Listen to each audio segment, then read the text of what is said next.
isn't the purpose of a job to earn money? He goes, you're correct. I said, so why don't I just learn about money? I can skip the job part, you know?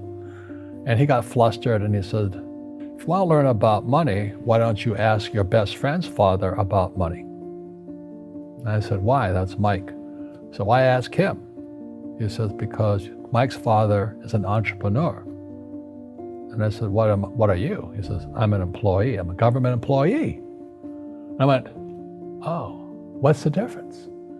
He says, the difference is an entrepreneur must know about money, or they're no longer entrepreneurs. And he says an employee doesn't have to know anything about money because the government will take care of them, the company will take care of them. But I took my dad's advice and I trundled over to Mike's father's office and knocked on his door and I said, hey, I'm here, 9 years old, teach me about money. He says, beat it, kid, you know. But that's where the story of Rich Dad, Poor Dad started. And finally, through persistence, my rich dad started teaching me about money on one condition. And that condition was he would never pay me.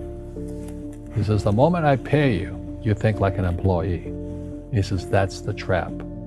Entrepreneurs work for free.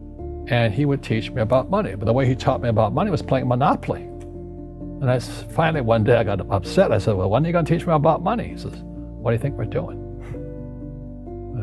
We're playing Monopoly. He goes, no. What do you think we're doing? We're playing Monopoly. He says, what do you think we're doing? So I don't know. I'm teaching you about money.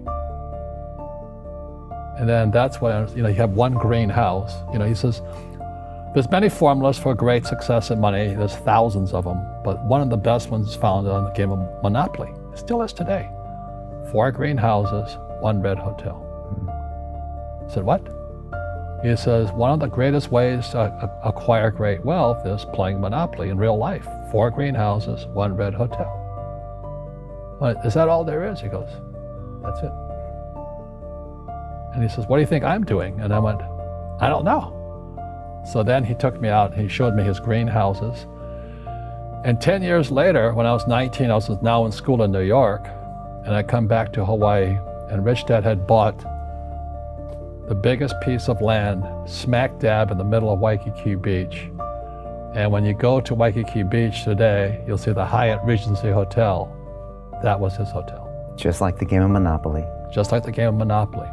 Acquired assets and they became bigger assets. He just kept what's called an assemblage because that property wasn't that big at the time. So he had to buy out all the small guys. Because Waikiki was a little dirt water little town. So he'd buy out this shop owner and buy that shop owner. And it took him a while, but he finally assembled this large piece of property. And then he and Hyatt put up this giant hotel. And it just sold for $800 million. So that's how I learned about money.